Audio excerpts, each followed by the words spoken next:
Nyakora mugijwang yaore kino machino kinyi makao ne cheno maro piny dhi nyime ka wantiere ka twak mokwongo cheno maro piny wadarango chal magweche motimore od bura ka od bura oduogo kendo sani koro en lweny jogo mathoth gi jogo manok mano bang' doho nogulo ng'eto magi. Nyakora mugijwang en moro makelo paro mopogore opogore toka higa mokalo spika mar mano kane od bura chako tichanga toki yiero weche gine thoth ahinya ka irango kar kanyo ni spika mar od bura Moses Wetangula nolando kanyo ni kweth mar Kenya Kwanza ema ni thoth mano kane gin kacha kod jood bura maromo 179 to Azimio ne nigi kwan jood bura maromo 157. Ne nitiere jood bura moko maromo 14 mane oko yango kuonde ma gintiere to Kenya Kwanza kalore kod ng'eto mar od bura spika nokawo gi to ketogi kaka jogo ma jokanyo mag Kenya Kwanza. Bang' ng'eto makama od bura odok tich odiochieng' manyoro kendo kane gintiere e od bura twak ne dhi nyime nitie jogo mane olaro owacho ni agilaro kosna gidhi gichunje kombe mago mag jok mathoth e od bura to nitie kweth mag jok manok bende nyaka sani ka en siasa mag lwenje machalo kama mag kweth mathoth kweth manok odhi terowa kama chal nade. Ng'enyie sigana mantiere kar kama olosna kod Chris Owino kapok wawinje amiyo wendo na thuolo man mondo mi omoso kinyi makawuono karwake twak nyakora mugijwang antiere ka kod jaod bura ma Kibra mano Mheshimiwa Mwalimu Peter Orero. Yaore Mwalimu kelo machiegni. Erokamano ahinya muso nyakora mugijwang ni yaore uru kendo happy new year. Higa ni usegona bandaling pok luonga e budho yene mapok yudori kama duko erokamano mar luonga e budho makawuono ni kwadwa porogo wach e gik matimore od bura. Erokamano ahinya kendo ng'ina konwa mathoth kotene kod gino motimore chieng' manyoro nyakora mujong inyalo chenro machalo kama e mbui mago maduto mag Ramogi TV achiel kachiel ka timiwa paro bende kotenore kod yorok masani ntiere e od bura mokwongo ne manya kora mugijong wanyane sigana molosno ka kod Chris Owino kaeto bang'e wadhiro thuolo mar dhi nyime kotwak. Tielo mar ang'wen mar od bura mar 13 ochakore gi sinema manono e od bura mamalo kaachiel kod od bura mar Senate. E od bura mamalo jo od bura mag Azimio omondo ka winyo ma jamondo kendo bet e kombe mag kweth jo od bura mathoth. Order, honorable members.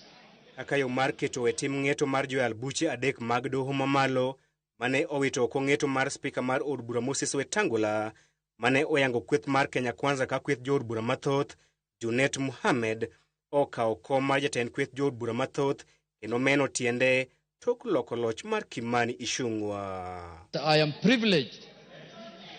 to speak from the seat of the majority leader. Because, Mr. Speaker,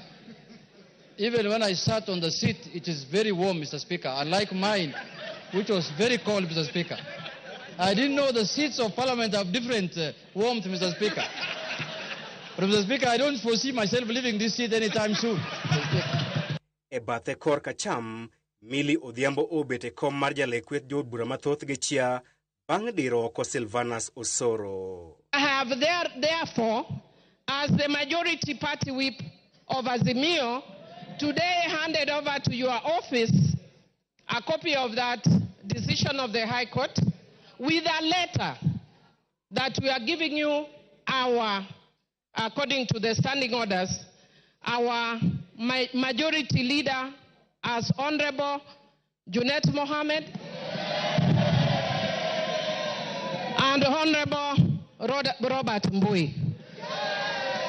Kido market gimano bende onenore e od bura mar Senate kama jale kweth jo od bura mathoth Boni Halwale owit e koyo kendo koso kom mare. Yuarok makamano onyono kama tek e kinde ma Milly Odhiambo okwayo spika mar od bura Moses Wetangula mondo ogwe tao kalore gi chik mar doho. Speaker, I therefore humbly request you to step down and mandate Honorable Gladys Boshole to take over in discharging the functions as the Speaker because of your conflict of interest. Wetangula kata kamano ochung' ewi koke ka owacho ni okonyal gwetao nikech doho ne okogolo chik makamano. There's no motion before the House about the Speaker. Number two, I am a senior lawyer in this country, and I'm your senior Millie Odhiambo. I have read that judgment with a tooth comb, and there's nowhere it requires the Speaker to do what you are saying. More particularly, the final findings of that judgment, which as a distinguished learned friend, we had an opportunity to read through together. Jo od bura mag Azimio okawo chung' motegno ni Kenya Kwanza nyaka mi luor doho mana ka gibende ne gimiyo luor doho mamalo mogik e wi yiero mar tend piny mane oyango William Ruto kaka jatend piny. And as you know now, many things have gone under the bridge. There is this animal called also broad-based, Mr. Speaker. We want to broaden, deepen, and tighten this relationship, Mr. Speaker. Whether this decision quashes and changes the position of majority and minority is if we want to practice impunity. Mr. Speaker, and I agree with the observations, it is not in this forum to question the reasoning in the judgment. That must be questioned elsewhere. The only issue is it the finding of the court? And it is. And if we are to be a country that practices the rule of law, let it be appealed. But until then, let it be implemented. Let the Honorable Junaid Mohammed be the majority leader. And it does not matter whether you are in government or not, because we are not debating who's in government and who's not. We cannot even proceed to constitute the House Business Committee today because we neither have a majority or a minority leader. We have to determine those questions first before we go forth and constitute committees of the House. Korka korgi, jo od bura mag Kenya Kwanza oramo ni doho ok nyal nyiso od bura katayo chenro mage. No court, no law can tell the member for Ugenya, MDDG, that he must remain in Azimio. There is no court, no act of parliament, including the Political Parties and the Political Parties Coalition Act that was acrimoniously passed in this House at the tail end of the last parliament, can force the 8 members of UDM to associate with Azimio. That cannot happen. Gwandruok makamano ochungo chenro mar gwelo jokanyo mag komiti mochung'ne tayo chenro mag od bura, gino manyiso ni onge twak moro amora manyalo dhi nyime e od bura nyaka chuok komiti makamano. Kata odoko ni onenore ka wach matin kendo piem mar siasa e kind Azimio kod Kenya Kwanza, wach mar ni ng'ano man kod kweth mathoth e od bura nyalo rocho chenro duto mag od bura kuom thuolo ma ok ong'ere kendo nyumo piny Kenya e bugo mar chik. Chris Owino, Ramogi TV, Parliament Buildings, Nairobi. Chris Owino erokamano ahinya. Antiere studio karka koda jaod bura manyoro gine jok momondo kendo miyo sinema motelo network ma bedo e od bura deche manyoro. Mwalimu Peter Orero nyoro ne intiere e od bura kendo mondo mari karakanyo tipo mamaki kapok twak ochakre kamili biro ka okom usedhi uchopo kama untiere odoche manyoro bedo maliet kata mamete yo machalade kinde mane intiere e kanyo mokwongo e paro mar lwenje jogo mathoth gi jogo manok. Abani ok ne en sinema kaka ji wachono, to ne watemo mana luwore gi chik kaka kot nowachonwa. Nikech kot doho mar Kenya ka nowacho ni Azimio ema majority, tiende ni wan mang'eny moloyo jo Kenya Kwanza e yot. To kes ni ng'eny ni watere mana kane watimo yiero kane wadonje parliament. To budha ahinya mokawo karibu higni 2.5 korko biro. To kobiro gima duong' ma kongo wacho ni speaker owinjo we bedo jakom mar Ford Kenya mondo bed ng'at ma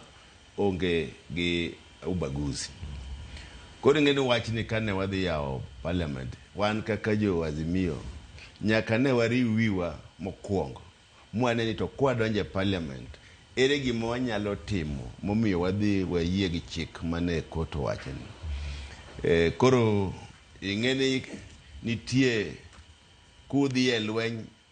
to nitie strategies manyaka ubedgo, mpango manyaka ubedgo. Koro wan kaka jo Azimio nwaneno ni ka jogi pok obiro to wakwongo wadhi wabede kombe. En baka mano go kapok uchopo e od bura. Koso no poro aparo ukongo ne gichopo. Koro pore mano mbaka mane wakwongo goyo. Ma nadhi akoga chunjo mane kom mar majority whip karito jatendwa mondo bi. ing'eni parliament kacha ni wan gi moro ni ranking. Koro joma highly rank kaka Mili ma jatendwa gin gibiro bang'e. To wan ng'eny wan jo ma jo awiye wang' ne kwa donjo. Koro ikuongo ioro ni une ma kuongo udhi hotel kacha. Udhi umak kom. Koro wane mane wakuongo wadhi wamako kombe. Kwa rito ni jotendwa mondo donji. Omiyo nyoro ne wadhi korwa kaka ne do wacho wabedo kor majority. Nyaka twakorumo. Omiyo kaka ne luore mokwongo Mili kaka whip en manyako owachi gima doho wacho. Omiyo no kone Wetangula ni koto wacho ni mondo kik kapoko implement decision mane kote go to onge kaka onyalo dhi mbele gi business mar ot. Omiyo Mili no wacho maber ni winjo obed no gwe tao. Kata mar ariyo no wacho ni wan koro Junet obed majority, Mbui obedi deputy mare mondo wabedi ni wane mwapango kaka chike kaka dwaro mar parliament. Kamano mana ka ng'wasuda ng'ene ang'wa lose weche mag dwaro ni Moses Wetangula ogwetao kin gik mamoko mantiere kata wacho ni gin weche mag yalo bura konindo nyakonchiel kod mathoth mantiere karaka twak motenore kod kwan mag jo bura. Mwalimu ikete kama chal nade nikech ka wantie kod kwan jogo mathoth gi jogo manok ka korika ka kirange dose chiwo ng'eto mare to mabende chung mane nitiere godo chieng' man wantie ka tokiero ni jo Azimio mane thoth ka ni ng'eto makamano gol ninde studio ka bende ka watwak to gino mane wacho bende ka nitiere karka ka nyalo paro ka ne dok chien matin en ni ng'eto ma speaker Wetangula no golo nena taro mar chik to jo bura mathoth mag Azimio bende no yire gi mano ng'eto ni confirm gima ne Azimio yie kachiel koda ka in kanie studio kata ka intiere od bura. Pok pacha olokore nyaka na bi ka higa mokalo. Ne nitie jomoko 14 mane giwacho ni nodok korka korgi. Ting'enyi nitie Political Parties Act ma kapok udhi e yiero to nitie gima iluongo ni coalitions. Inyalo bedo gi coalitions kapok udhi e yiero kendo gi coalitions ka osea e yiero. To nwatimo coalitions kapok nwadhi e yiero gi parties moko mang'eny ma gibedo Azimio. Makane wasea e yiero to noyudore ni wan mane wan gi ji mang'eny. To bang'e jowa moko no kwal chunygi magidoko. To kata ko kwal chunyi ng'at to poki igwe tao e party mano yieri ka to ne un gi pact mar a coalition mar political parties. Doho wacho ni onge chik ma yiene ng'ato mondo odhi kocha kapok owe party ne. Omiyo sani kata sani waketo NADCO report ni ka ng'ato dwa wuok e party ne modhi o support party machielo nyako kongo gwe tao. Ma sama ne wachako od bura kane oayier wan kaka jo Azimio mane wan gi ji mang'eny moloyo. To jogi nodhi otemo kwalo jowa. To be kwanono chenro maber. Barupe mane jogi ondiko ni gia e Azimio. Ni ok gitero magi deposit gi jogo mag political parties. Manyiso ni magi gik mane gitimo managa tamalo. Kane iwinjo ruling manotimore ne giwacho ni ok gineno evidence manyiso ni jogi noringo mowe parties gi. Koro gima owacho sani ni wan kaka jo Azimio wan ema pod wan gi jogo mang'eny kaluwore kaka ne wae yiero kendo mano doho no wacho maler ahinya kane gitimo ruling nyoro. Kamano gini ka dipo do chung kaka entieni odiochieng' ma kone golo ng'eto enda penji ni wone speaker Moses Wetangula di chung kama chal nade kawuono kochiwo ng'eto ewi jogo mag kweth mathoth kod kweth manok kane rango kaka ne od bura chalo odiochieng' manyoro. Ing'enyi samoro wang'iyo psychology mokwongo wagombo ni mondo otime gimoro miluongo ni Solomonic ruling kaka kaparo diere moro notimo. Kato time ruling moro machieng' moro iparego iluonge gani nyinge moro iluongo ni Papa Aroma. Mondo ji opare ni Papa Aroma ni nomiyo wa ruling ma jopiny dwaro. Ne wadhirore kodgi ahinya kuom wachno nyoro. To gima nochicha kane Ruth nyoro no wuoyo mokore ni ing'eni wang'ei ni in kaka koro wadhi ni to ibro mana rule against us. To naneno ka iyo wang' kabisa. Manyiso ni mae gima nie pache. Lakini warite nikech nyoro ne watamo business committee mane okosom jogo mapango kaka ji dhi wuoyo sani e od bura. Kapok ochak od bura nyaka yier jo business committee manyocha wan gocha no rumo nikech ka gik midtam kwa gike 2.5 years to wachako waloko kendo committees mag parliament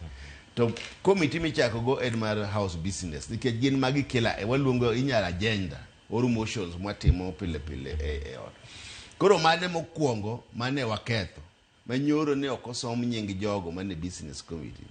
kawuono bende waneno kosendiko no ni saa 8:30 ema gidwarowa mondo wadhi wayier jogi to wadhi rito ni to ruling ni be udhi bedo korwa maka ok en korwa to apani weche kendo dhi wuoka kaka nuneno nyoro ja mane geno maungo ni onge lokruok moro amora gi gima nowacho kinde mokalo wan mane geno ma wan go ni onge lokruok moro amora to wakwayo ni speaker marwa odhi oparre ahinya ni to jo Kenya dwaro ang'o to jo bunge bende dwaro ang'o omiyo mokwongo no winjo kata gidi kiko bede no kuwinjo wawuoye e parliament kato bedo ni nitiere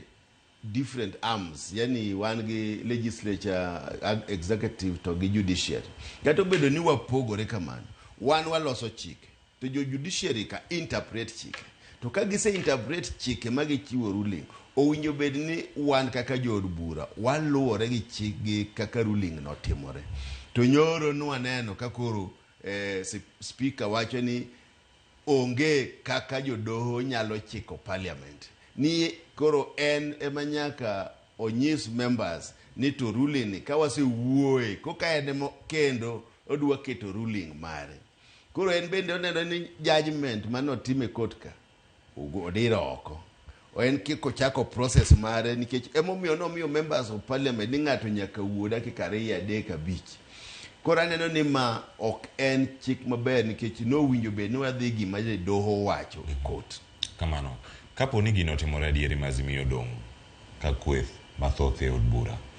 pogruok mane modhi kelo e weche mag loso chike tayo chike kata kaka utayo chenro magu kaka jo azimio mantiere kweth mathoth e sirkal mitayo kod jatend piny ma Kenya Kwanza mokwongo ing'eni sirkal kaka oran en ni committees emaran ga sirkal omiyo nyaka wadhi wa lock committees matiyo ne sirkal nitie committees ma kaka mar finance mar budget to gi sectors moko madongo maran sirkal magi makoro nyaka wadhi waket jokombe magwa mar azimia tiende ni budget koro dindi nyoro cha ok dhi bedo nwa chairman wan mwadwa yiero ng'ano mosomo accounts gi business gi finance bedo nwa kar budget tiende ni wan ema koro wadhi nyiso kaka country ni owinjo odhi mar ariyo wan koro bende finance bill mineno koro dhi biro cha tiende ni wan ema wadhi lose finance committee wadhi through the finance committee mwadhi kete chair kaka jo piny osethagore ahinya cha wan kaka jo azimio koro prices kae mwadwa ni wadhi waduog piny mondo jo piny obed kong'eyo ni wan manifesto marwa mane wadhigo e yiero ka ema koro committees wagi wadwa no dhi o implement mondo jo piny owinj maber omiyo wan komiwa majority no waikore kendo wayie ni winjo ka Junet wacho maber ni en gi experience gi ability gi the intellect midwaro manyalo rito go office mar majority no omiyo wan be wan gi confidence ni ka oponi speaker o kawuono omiyo wateko mar bedo majority ma court bende nosemiyowa en omedo meda teko no waneno ka wan jo Kenya wadhi nyiso gi kaka sirkal owinjo bed ni itayo to be ok en mokwongo apani 207 bende ne Kibaki tiyo to ne wan gi majority to kata US government iyudo ni samoro ka conservative oyombo to the Democrats emang'eny to pod gitiya ma iluongo ni mature democracy omiyo Kenya ka bende wadwa ni wabed gi moyo ni mature democracy maka wan koto semiwa gini to Papa wa Roma ma en Wetangula bende oyie ni gini marwa owe mondo watine jo Kenya lakini magigi timre ng'ama bende nitiere broad based wacho ni sirkal mar Manywanda makoro okawo jo ODM okawo kaka jolony osoyo sirkal mantiere migik mopogore opogore kinde ma waloseni. ODM nitiere i Azimio koro koket kweth mathoth kata ka dipo ni oduogi mana kama ne gintiere kacha kod speaker mano Moses Wetangula kata kod oko nitie burano mano mane do golo ng'eto margi keto winjruok mantiere kapo nitie moro amora nikech jo ODM wacho ni oyo wan onge sirkal to nitiere winjruok mar tich mamoko kuom jotelo wacho ni oyo wan ok dwar kwed kata sirkal mano mara Kenya Kwanza ka untiere od bura to obedo timo weche mag oversight onja wuoyo machal nade kaka jo od bura e sirkal ma untiere kod winjruok moro minyalo wacho ni untie gi winjruok moro mar tich. Ing'ene ji wigi wilae mokwongo Kenya kane en DJU party system tere ni en ne onge multi-party democracy koko bedo de facto party system to kata ne wan mana a single party system pod ne ikwero mana sirkal koro democracy mobiro sani ma koro wan gi multi-party kata en mana broad based ok wanyal weyo role marwa mar timo oversight e sirkal asebedo kabiro ka to gipenjo mupenja to asika nyiso mana ni wan kaka jo od bura mag ODM pod watimo mana role wa mag oversight e sirkal ka en mana ni koro jowa moko ne jogi oneno ka sirkandgi ni oinga yie pine bagogi omiyo ne gikwayo ni mondo jowa moko konygi obede e sirkal be gin mana jowa moko matin 4-5 to jogo modong' te kaka wan pod wan wakwedo mana ka nitie gima rach to wakbiro kwera ka nitie gima ber bende waweyo ne odhiego kamano omiyo gimoro ni broad base ni ok nyal monowa kaka jo ODM kata Azimio kwero gik maricho matimore e sirkal nikech mane momiyo yierwa ok no yierwa ni wadhi wabede broad base mondo kik wakwer gik maricho matimore e sirkal wan no yierwa gi jopiny mar representation mar oversight mondo wang'i gigo maricho matimore e sirkal to gi kaka wanyalo konyo. Erokamano an gi penjo mang'eny molimo to koro an idwog mana machuok kwa suda mang'weny ang'ene jo Kibra neno chenro kiny ma kawuono ka penjo mantiere ka Azimio nitiere kweth manok e od bura gidonje kweth mathoth kelo lokruok mara ne jo Kibra gino ma ponono isetimo ka intiere koni kweth manok e od bura magoro koketie kweth mathoth ka jo Kibra dhi neno lokruok kata pogruok moro ka mokwongo an kaka jo od bura ma Kibra no yiera kaka mbunge margi mabe ne ok ochuno na bede majority kata minority mokwongo achako gi Kibra atiyo negi kaka mbunge margi kendo an gi gik mang'eny sani manyalo kwano masetimo e Kibra kata ene minority tiende ni role mar jo od bura obedo defined ni in gigi midhi timo ne jopiny idhi timo ne gi oversight idhi timo ne gi representation to gi legislation koro magi kaka ja od bura magi gik mowinjo bede na timo to kar legislation ka donge mantie chike miwacho ni ka komiti osebedo ko propose gik machalo kamagi to kokalo kuom jakom to koro inyono gi monge kama nyalo dhi tine komiti mar somo koro gima timore ni gima nyalo medo ni nitiere committees mosebedo ka inyo jopiny inyalo yudo ni sirkandi ni nitie kaka koro komiti mar ndara yudo ka jo budget committee okawo billion kata 6 otero Murang'a tiende ni magi jok mane e sirkal to billion 1.2 bi oter Kiambu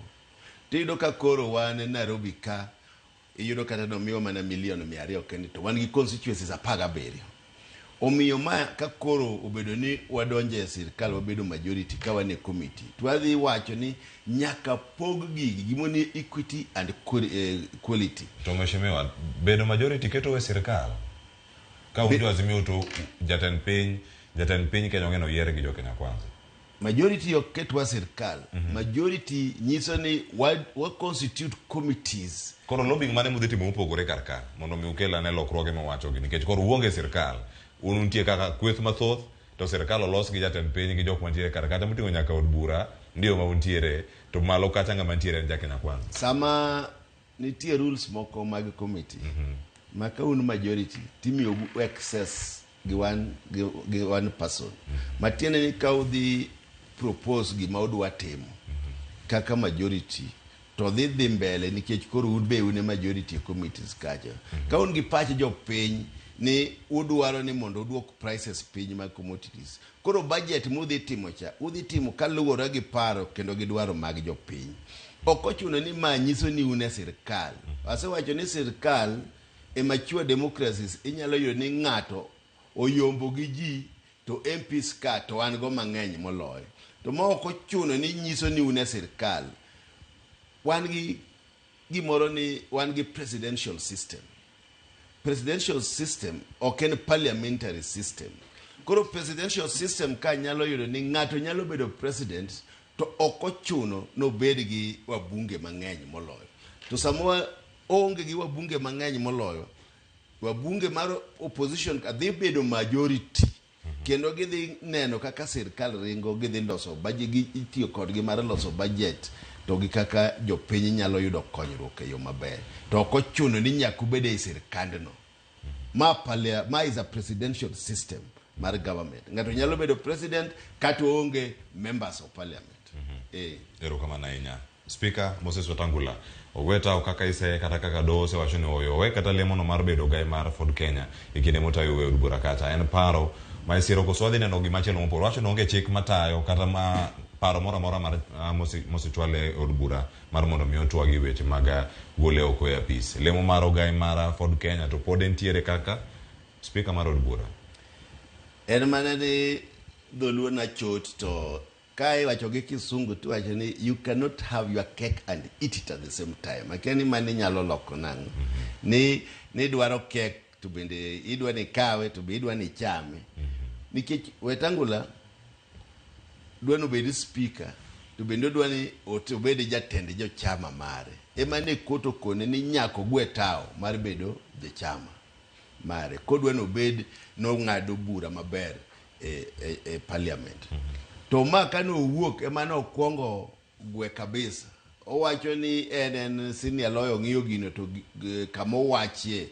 onge to kenda molo kano chung to nyiso 58 508 505 owacho maber rulingo ni owinjo ogwe tao mar bedo jakom mar Ford Kenya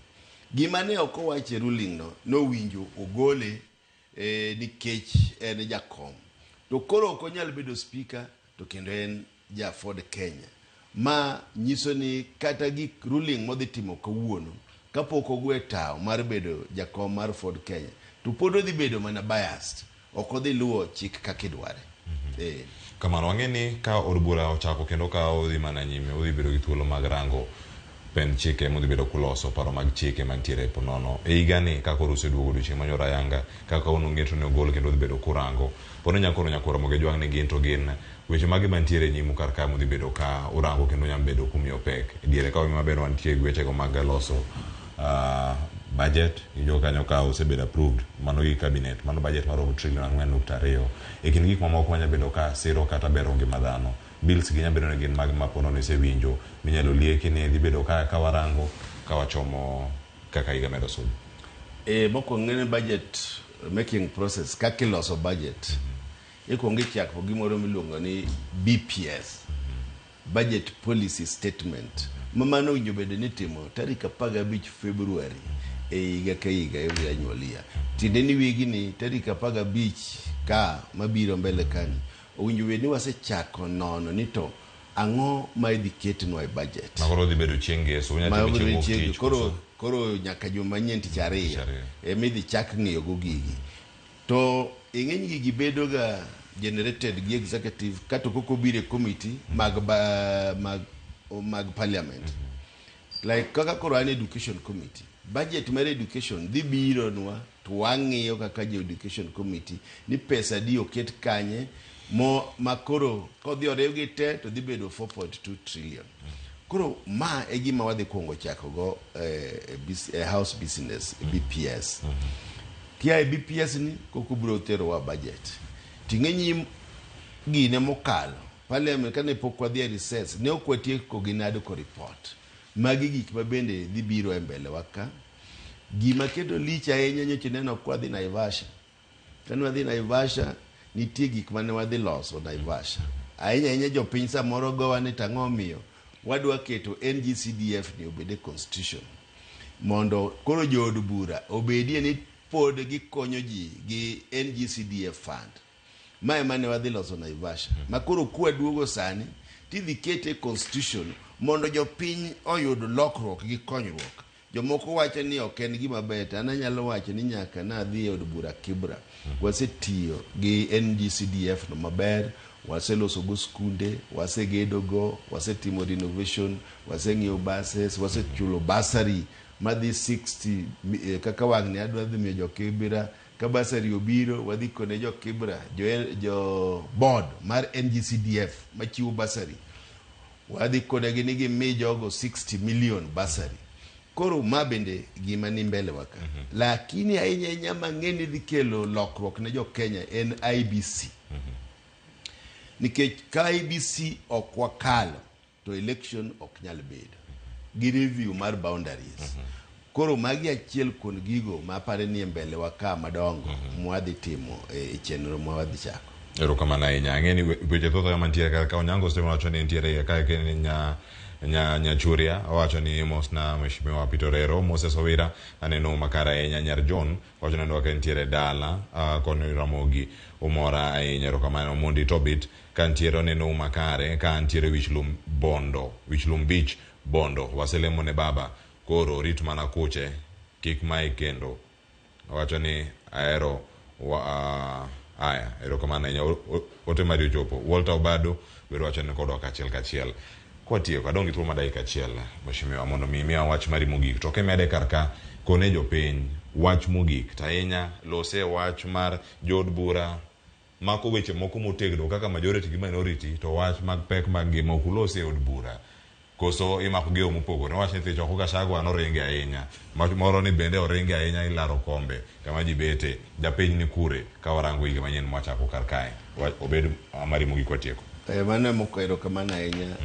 emomi ya wacho ni wach mwadwa kelo NGCDF no en mar konyo jopiny kaka nyithindo owinjo dhi school maber kendo mbele kanya wacho ni kwa bedo majority tuwadhi keto budget maduoko prices commodities odok piny mondo kik jopiny thagre ahinya. Mane omiyo ne wadwa laro kombe go mondo wakony go jopiny. Ana gombo kawuono kapok kawuok takwayo jo Kenya no medlemo ne jakom Raila Amolo Odinga kodhi e AUC odwa no dhi obed chairman mar AUC to koro kaka ni jaod bura mare marito ne bedroom ing'eyo ni ne wasekwayo thuolo ni koyie to wadhi wa bed kaja koja to jo IBC manyalo mae kura onge to wadwa ni wadhi wamiye support waket wangot wang wakucho dipo ka ng'ato bedo biro gi weche moko manono mondo kwa adhi Addis Ababa to wang'eni baba odonyo maber kendo wan kaka jo parliament wawacho ni wan wagore ne jopiny mondo ngima gi odog maber seche mabiro makomiwa majority kamano lakini mogik to kiya mos jo Kibira kamano kwati nyaka mos joga ma Kibra nikech gin mag omiyo an ka kada kawuono kaka tadwa pusora adhi Raila education ng'iyo development mwasetimo e Kibra aduoko ero kamano ahinya mar luonga higa manyien ni aparo ni wabiro dhi maber ero kamano akone agombo wuod Nyalego no dhi okawe kom ni wang'ni aya ero kamano ahinya kendo ero kamano kuom thuolo gero ni mok en twak mogik kwa gochuni kendo ibi mag simu tichope studio mondo magomba mbaka ne achiel ka achiel nyakoro moke jomane makelo giko sa osekal dakika achiel tok sare maro kiny makawuono adawe lwet jalieta hulo tedo gi chiemo dushi makona natai okinyi makawuono chen maro piny nga Cleophas Oluoch de Kisumu kanya kwar mokeo nyaka sango na ntiere ka kod jarbura ma Kibra Malimo Peter Orero mabino to agoro achiel ka achiel ka kutenre koda lweny no mano mar kweth mathoth kod manok e od bura Orich Masani Beneno Ramogi TV.